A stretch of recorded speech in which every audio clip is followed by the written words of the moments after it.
If you've seen my other videos or read my book, you know I recommend a very short to-do list for new illustrators at the start of their careers. 1. Make a portfolio of work that's good enough to get you hired, and 2. Show that work to people who could hire you or give you feedback. These are the essentials, the only things you need to do to get your first freelance jobs. First you make it, then you show it. It's intentionally a very short and simple list that's hopefully easy to remember, but it's not a quick process. So today we're going to dig into this a little bit more and see what these steps involve and why they're the only things you should be spending your time on. That's illustration time. You should still eat and sleep and all that other stuff.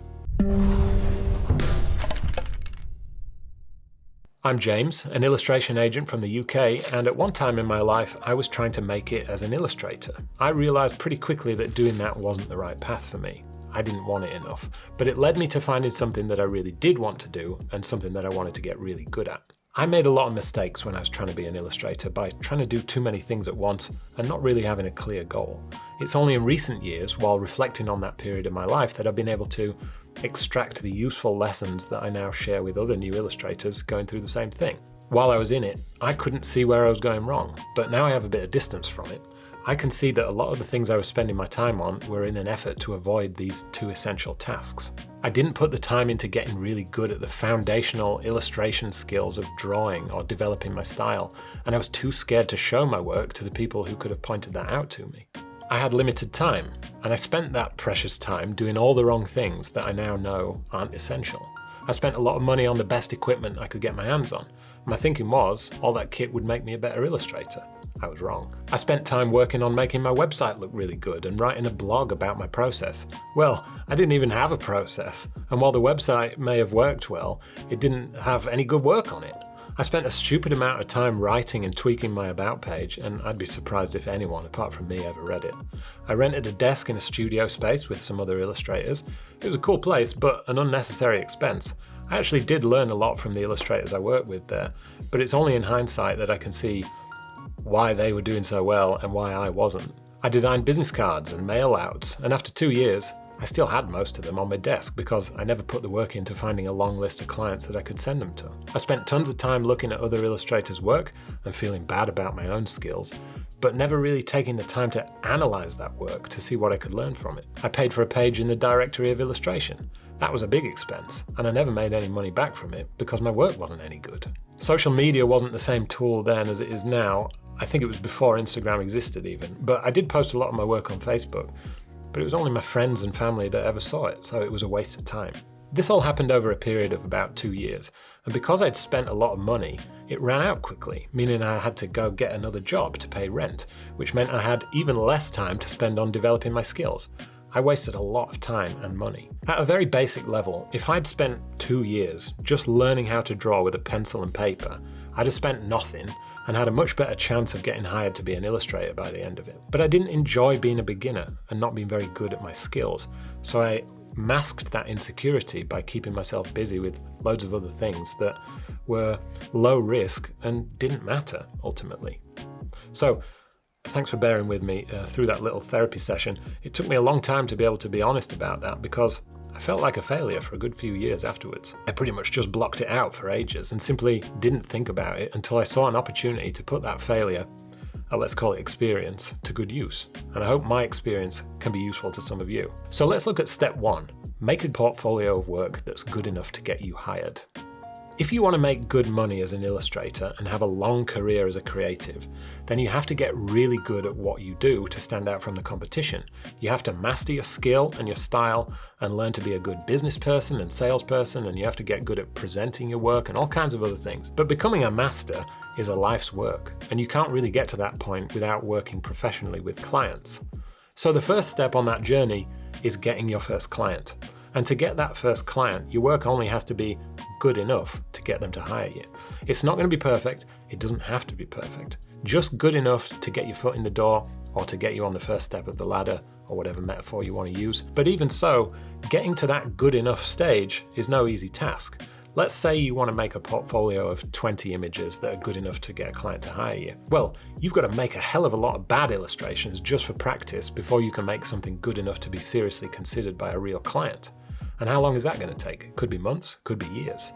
If you don't enjoy the process of making new work and building up your drawing skills, style and software skills, you'll never get to that stage. That's why I didn't make it, because I didn't love that process of practicing and making tiny improvements in each new illustration.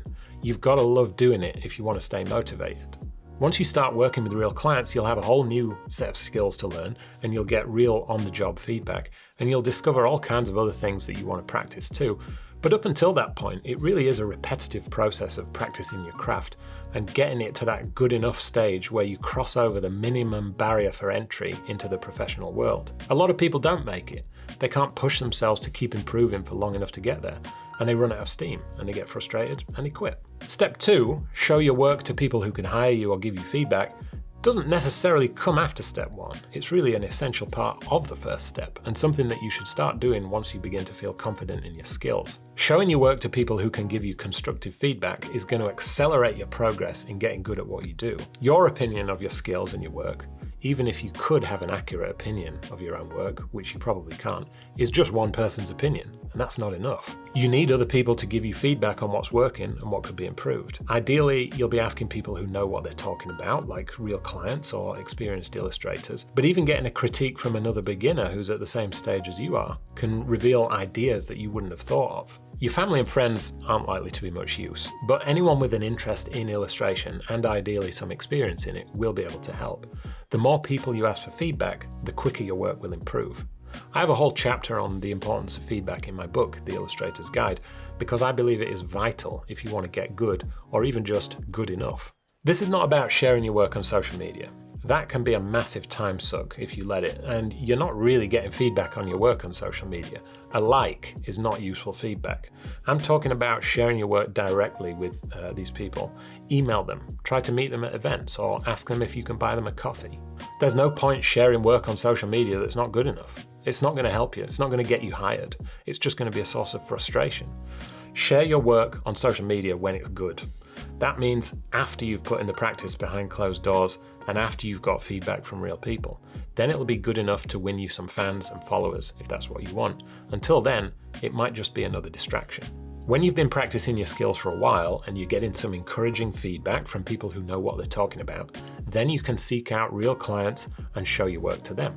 It's still going to take some time for the right project to come along and for a client to be familiar enough with your work to hire you, but your work will be good enough at that point for them to seriously consider you. Then you just repeat this process of making work and showing it to people until you're busy and you're working regularly as an illustrator.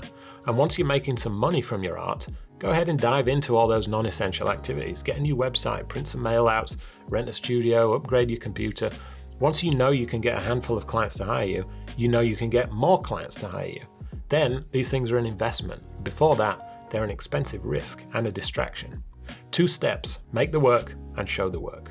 There's one more thing I want to talk about here, which is a short video from Chris Do from the future, which I'll link below. Before I do, if you've enjoyed this video, hit the subscribe button because there's plenty more to come.